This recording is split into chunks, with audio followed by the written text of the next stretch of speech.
Papua Pegunungan dari 30% bisa kita dorong di bawah 18% atau sekitar 18% aja di 2029. Itu beberapa target. Ada yang kita makanya ini yang optimis lah kalau misalkan 2002 di bawah 18% misal, tapi kita juga ada target moderatnya. Tapi tetap setiap daerah itu kita dorong ke arah sana. Untuk itu tentunya kami tidak mungkin bisa mendikte apa namanya harus begini harus begitu enggak.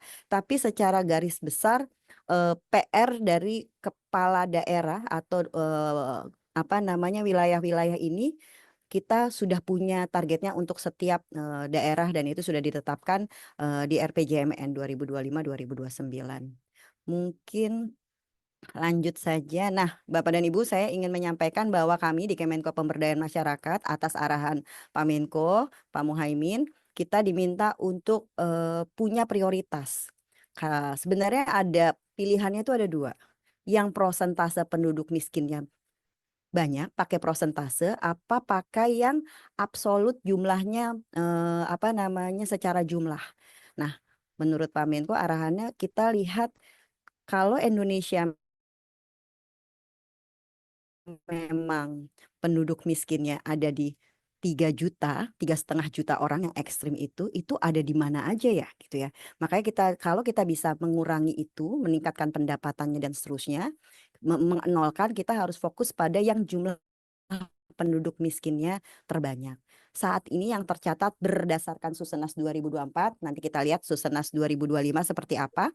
Ini hasilnya masih belum keluar, kita tunggu-tunggu. Saat ini memang Jawa Timur yang ranking 1 gitu. Nah ini kita ada 8 provinsi yang menjadi area kita untuk terus kita pantau.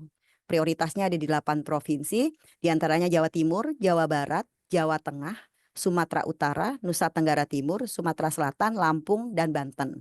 Buat Bapak dan Ibu yang berasal dari provinsi ini, terutama Pak Sekda gitu ya, izin nanti kita merapat untuk mengkoordinasikan dan mengkonvergenkan program-program yang ada di wilayah Bapak dan Ibu sekalian. Supaya mari kita bersama-sama bahu-membahu untuk mengurangi jumlah penduduk miskin ini. Sebenarnya kami juga ada membuat infografis, mungkin bisa dicek sebenarnya di daerah-daerah mana, misalkan di Jawa Barat kira-kira kabupaten mana ya yang atau daerah mana yang kita jadikan prioritas.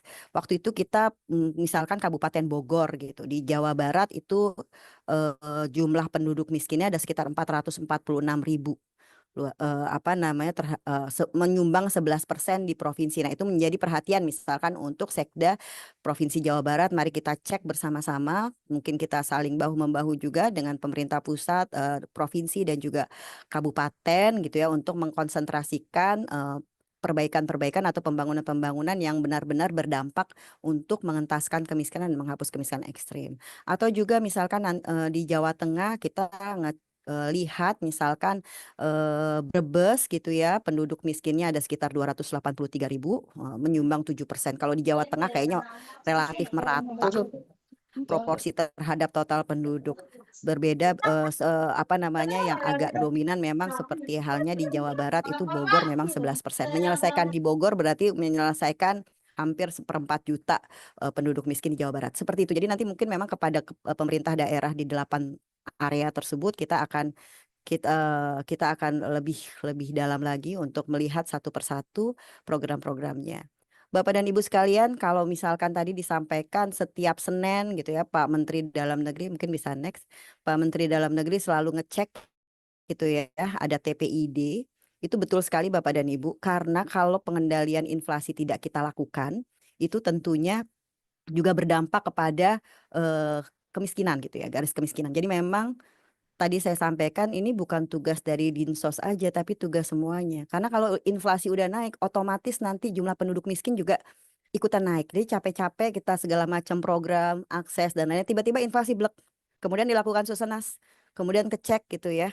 Ya, deltanya nggak positif. Deltanya nggak negatif, nggak berkurang, malah deltanya positif gitu. Ini makanya harus terus dikendalikan karena memang ini di sini datanya terlihat bagaimana inflasi yang tinggi itu juga menumbuhkan pertumbuhan angka kemiskinan. Jadi kalau misalkan nanti 595.000, kalau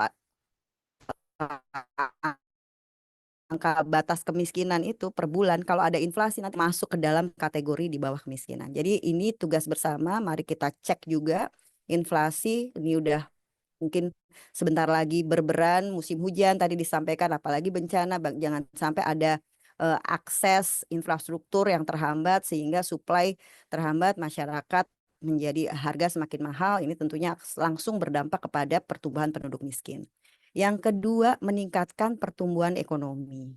Ini juga sama hampir kurang lebihnya ini teori-teori ekonomi seperti ini tapi sebenarnya kita melihat nih ada juga yang pertumbuhan ekonominya tinggi, tapi ternyata angka kemiskinannya juga nggak berdampak gitu ya terhadap angka kemiskinan. Misalkan seperti kalau kita lihat di dalam grafik ini, misalkan yang terjadi di ini yang terjadi misalkan di Banten gitu, naik di atas rata-rata nasional, tapi ternyata tidak cukup signifikan mendorong pengurangan kemiskinan gitu ya. Perubahan angka kemiskinannya kurang terdorong. Ini berdasarkan data yang kita ambil dari 2021 sampai dengan 2024 gitu ya. Sehingga kita berharap pertumbuhan ekonomi itu yang trickle down efeknya cepat, yang bisa segera meningkatkan apa namanya pertumbuhan lapangan kerja dan seterusnya. Ini kita detilkan lagi angkanya, misalkan kita lihat bagaimana pertumbuhan ekonomi itu bisa berkualitas. Ini contoh misalkan Bojonegoro, Bojonegoro cukup bagus PDB-nya, terbesar 10 kabupaten kota di Jawa Timur.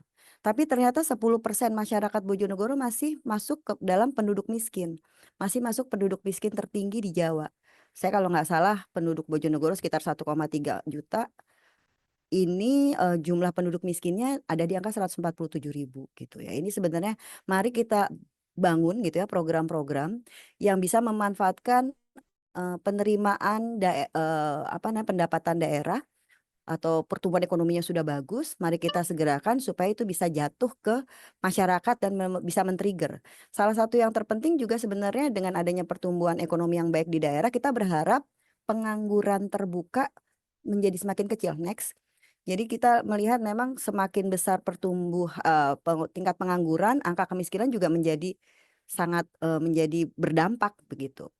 Ini gambar-gambar di sini kita sudah bikin scatter plotnya gitu. Apa namanya dari angka nasional, pertumbuhan angka penganggurannya yang semakin meningkat, maka kemiskinannya juga naik. Nah, ini seperti yang terjadi terusnya gitu. Ini beberapa gambar saja Bapak di slide 15. Sebenarnya saya yakin Bapak dan Ibu pemerintah daerah sudah memberikan perhatian yang lebih dengan memberikan belanja perlindungan sosial yang cukup. Misalkan kita lihat di sini angkanya di 2024 Pemprov DKI itu sebenarnya sudah cukup banyak mengeluarkan anggaran bahkan sampai 3,3 juta biaya program perlindungan sosial per kapita per penduduk miskin. Ini juga sebenarnya Maluku Utara juga cukup tinggi, sudah 1,5 juta. Cuma ini kan program ya, mari kita lihat outcome-nya. Apakah program-program tersebut, program perlindungan sosial itu cukup baik menjadi bantalan sehingga angka kemiskinan kita bisa turun. Nah ini akhirnya kita lihat juga misalkan seperti dengan Maluku Utara gitu. Maluku Utara juga tadi sudah cukup baik 1,5 dan memang bisa menurunkan sedikit apa namanya